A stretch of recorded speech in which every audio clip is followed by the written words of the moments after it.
Menurut gue sih kalau emang lo pengen mengenal Islam lebih dalam gitu, lo harus cari dulu gitu panutannya siapa, lo nyaman dulu di situ. Oh, saya mah suka nge-rap di Chan Usum Rapper, saya mah suka nge-rap. Wah, kalau dia udah hijrah pasti dia udah nggak bisa open minded nih gitu.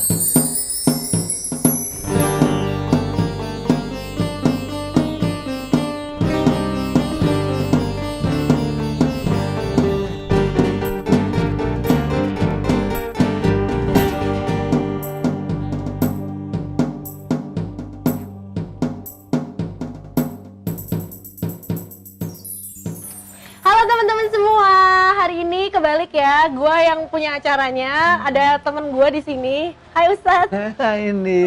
Assalamualaikum warahmatullahi wabarakatuh. Waalaikumsalam Ustadz. Sengaja ini bertamu dan saya bertemu di acaranya BBR yang rutin tiap menjelang berbuka. Buka bareng Epi Effendi yang tema-temanya hits banget, kekinian gak kekunoan. Apalagi dibarengi sama tokoh milenial nih, Indi.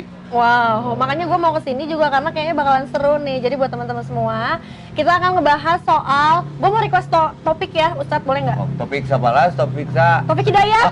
Ya, bebas lah yang ini malah. Nah, jadi kita mau bahasnya tuh tentang gimana Islam di pandangan generasi milenial. Sebetulnya tapi disclaimer dulu ya, gue tuh milenialnya udah mepet ke Gen Z. Wow. Jadi udah Jadi ya. kalau Indi mah perpaduan antara milenial dengan kolonial. Enggak, Gen Z tuh jadi justru udah ke yang mau angkatan yang umurnya teenager gitu, Ustadz. Aya kekinian kan aya kekunoan di Iya. dua versi ini. Jadi yang ini kumaha ya? Versi apa? Versi Islam di cara pandang milenial atau Iya. pandangan Islam terhadap milenial ya kudu puguh ya. Karena gini sih Ustadz, kalau gue cerita sedikit ya, di pertemanan gue aja minimal. Berarti yang seumuran sama gue gitu. Kayak kadang tuh ngelihat kalau misalnya ada katakanlah yang orang tiba-tiba hijrah apa gimana tuh langsung skeptis gitu loh. Oh, iya. Karena pasti pikirannya, wah dia pasti langsung shutdown sama hal-hal yang general, langsung semuanya dibawa ke satu kiblat agama doang gitu. Jadi, jadi kayak menganggapnya tuh kayak, wah kalau dia udah hijrah pasti dia udah nggak bisa open minded nih gitu. Siap. Ada pikiran kayak gitu Ustadz. Nah itu tuh gimana ya Ustadz? Karena sebetulnya kan buat beberapa orang yang emang udah skeptis duluan tuh makin susah untuk dia kalau misalnya pengen kenal sama agama lebih deep gitu. How to overcome ininya tuh gimana? Oke. Setiap orang berjalan dengan cara pandang dan di masa yang mana dia dihidupkan. Jadi akan terpengaruh oleh segala kondisi yang dia berada di situ. Jadi hati-hati, pergaulan kadang mencuri tabiat, termasuk mindset, way of think, cara berpikir. Orang dengar kata hijrah sekarang pubri, padahal hijrah mah secara bahasa pindah. Nah, pindahnya kemana? Dari negatif ke positif hijrah, dari positif ke negatif juga hijrah. Sama-sama Jadi, hijrah ya? Iya, yang sekarang yang jadi tafsir umum teh hijrah teh harus ganti baju kan begitu. Terus harus digulung celananya tau bla gak sih bla. Ustadz? Nah, itu Harus yang jadi kelihatan. kemudian skeptis, jadi sempit pemikiran. Lain eta hijrah mah merubah mindset bagaimana dari tegang menjadi tenang. Oke. Dari sempit menjadi sempat, dari tidak enak menjadi nyaman, maka hijrah itu mengilhami bukan menghakimi. Hijrah itu mencari solusi bukan mencari sensasi. Ini akan merasakan efek. Makna hijrah sesungguhnya adalah si praktisi hijrah itu sendiri. Maka hijrah dalam aturan hijrahnya sendiri tentukan niatnya. Karena Allah, karena oleh karena atau karena oleh-oleh. Beda motif. Mantap. Beda motif layer efeknya. Kamu Oke. kesini teh mau ngapain? Mau karena Allah, kamu dapat bonus. Tapi kalau karena oleh, kamu nggak dapat Allah. Itu yang bikin kenapa hijrahnya lelah. Karena tidak lelah nih. Aku notice tapi Ustadz Epi Effendi ini rhymingnya oke banget. Jadi Ustadz kalau nge-rap kayaknya nanti jago banget rap. Oh, saya mah suka nge-rap di Chan Usum Rapper, saya mah suka ngerepotin orang tua, ngerepotin DKM, nanti mau belajar. Ya, ayo harus diajar bareng. Nah, biar hijrahnya sukses, harus dibarengi, ditindaklanjuti dengan belajar. Nggak bisa ngaku hijrah, tapi nggak mau belajar. Akhirnya jadi punishment, jadi judgment. Semua orang salah di mata dia. Itu yang bahaya di milenial ketika hijrahnya tidak dibarengi oleh hasanah ilmuwan. Oke, nah ini juga ada yang menarik nih Ustadz. Jadi kemarin itu gue sebelum berangkat hari ini, gue bilang sama nyokap gue, Mam aku mau ketemu Ustadz Epi Effendi, gue mau ngobrol. Jadi untuk cerita dikit nih backgroundnya, nyokap gue tuh lately juga lagi sering kajian-kajian gitu nih Ustadz. Dan dia tuh selalu ngajak gue kayak, Mama kemarin kajian sama Ustadz ini gini loh Sabi. Akhirnya gue ngomong, Mam, I said to my mom, sorry banget, tapi kalau misalnya untuk kayak orang kayak gua tuh nggak bisa langsung levelnya yang kayak mama gitu. Yang langsung ke ustadz yang kayak gitu itu akan nolak. Gua tuh akan bisa nerima dengan orang yang kayak ustadz yang kayak emang lo tuh tahu caranya masuk untuk ke generasi angkatan anak-anak muda supaya mereka tuh nggak skeptis gitu. Nah emang itu ada pendekatan yang beda nggak sih ustadz dengan yang lo berikan ke angkatan gua sama ke angkatan atas? Gitu? Ini yang dilupakan ya. Dakwah itu mengajak bukan mengejek. Dakwah itu mengilhami bukan menghakimi. Dakwah itu merangkul bukan memukul. Dakwah itu menyayangi bukan menyaingi. Sekarang kan debat, bersaing. Nyari apa sih? Makanya saya belajarnya ke Rasulullah SAW Muhammad. Rasul itu lagi dikerubutin para sahabat belajar. Lalu ada orang sempoyongan setengah mabuk. Nggak langsung dipukuli, dihakimi. Ternyata orang nanya, mau nanyain Muhammad katanya. Kalau ada mau ngapain? Mau masuk Islam. Ternyata dia pencari follower, ingin dekat. Akhirnya diberikan ruang dengan tidak di-punishment.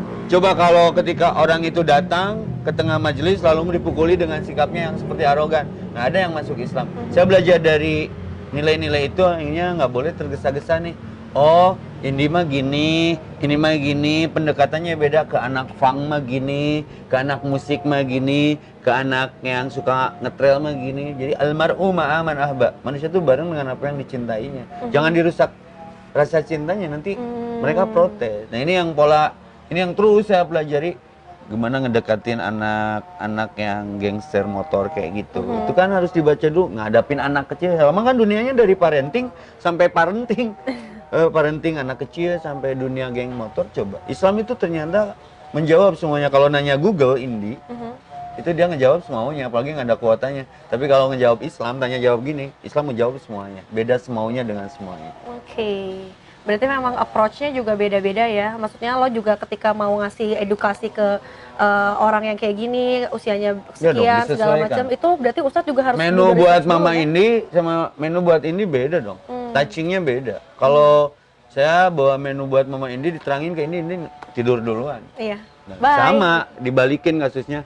Itu juga Mama akan jenuh. Ketemu dunia baru dakanya. Maka ada milenial, ada kolonial. Beda menunya. Jadi kalau gitu buat teman-teman, memang menurut gue sih kalau emang lo pengen mengenal Islam lebih dalam gitu, lo harus cari dulu gitu panutannya siapa. Lo nyaman dulu di situ, nanti ketika lo udah kebuka pintunya baru lo habis itu nyaman dulu, sepakat. Nyaman dulu aja. Jadi la ikraha fiddin, tidak ada paksaan. Lu bisanya dari mana dulu. Ini ada cerita unik nih. Ada orang gue ajak sholat. Sholat beratan aslinya sholat mah jujur berarti dia. Saya hargai poin kejujurannya. Wudu atuh, tahu wudu mah sanggup. Ternyata tong batanya. Tiba-tiba satu ketika ketemulah di masjid mau berjamaah. Lu sholat? Ya lo tad wudu wae teh sholat mah. Artinya dia mencari frekuensi sendiri. Jadi lakukan apa yang bisa kita lakukan, lalu perhatikan apa yang terjadi. Selama kunciannya istiqomah, tetap eksis. Oke. Ya, saya mau kasih sesuatu ke Indi. Ini maunya dari mana dulu? Yang ini mampu aja dulu. Saya aku mau belajar Islam tapi dari ngobrol dulu. Walaupun belum praktek, ya ngobrol aja dulu. Kali aja nanti ada yang nyangkut frekuensi positif. Jadi baby step is okay ya. Yang penting tetap maju gitu. Meskipun kayak crawling alias ngerangkak gitu ya. Ya tong rudat lah. Asli. Nah kunciannya kita mudik semuanya. Jadi kalau kita rudat mau mudik, gimana tahu alamat? Yang disepakati di dunia dakwah kita apa coba Ndi? Apa? Buat milenial sering ceritakan kematian. Umur ini sekarang berapa? Aku 26. Syarat mati tidak harus tua, sakit, dan miskin. Sepakat? Yang penting bernyawa. Nah, artinya ini yang kemudian disepakati. Dan tidak sedikit orang terhenyak, sadar, dan mau kembali gitu.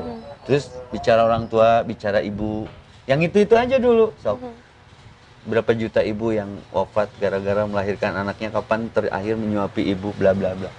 Jadi Islam milenial, sebenarnya Islam dari dulu gitu-gitu aja. Cuman untuk milenial menunya ternyata Nabi itu penyayang anak, Nabi itu penyayang semua kalangan. Maka dengannya jangan skeptis, jangan apatis, tetap optimis, jangan down karena lockdown, tetap husnudon, insya Allah Ramadan jadi jawaban iman tidak down. Amin. Waktu itu mending SBA rek buka ya. Terima kasih kalau gitu Ustadz Evi Effendi ya. Jadi jangan kapok ya. Enggak dong. Jadi sekian BBR bareng sama Indi Arisa bersama dengan Ustadz Evi Effendi. Jangan lupa kebahagiaan untuk orang saum ada dua, farhatan iris shaim. Satu, ketika berbuka, berbukalah dengan yang halal karena tidak setiap yang nikmat itu halal, tapi yang halal pasti nikmat. Dan nanti waktu di surga. Semoga acara ini walaupun sederhana mengantar kita ke surga, diterima amal, diampuni dosa. Amin. Saya Pependi. Saya Indi Arisa. Buat teman-teman kalau ada pengen suggest topik apa yang kamu pengen, boleh komen di bawah. Oke? We'll see you guys later. Bye. Assalamualaikum warahmatullahi wabarakatuh. Waalaikumsalam.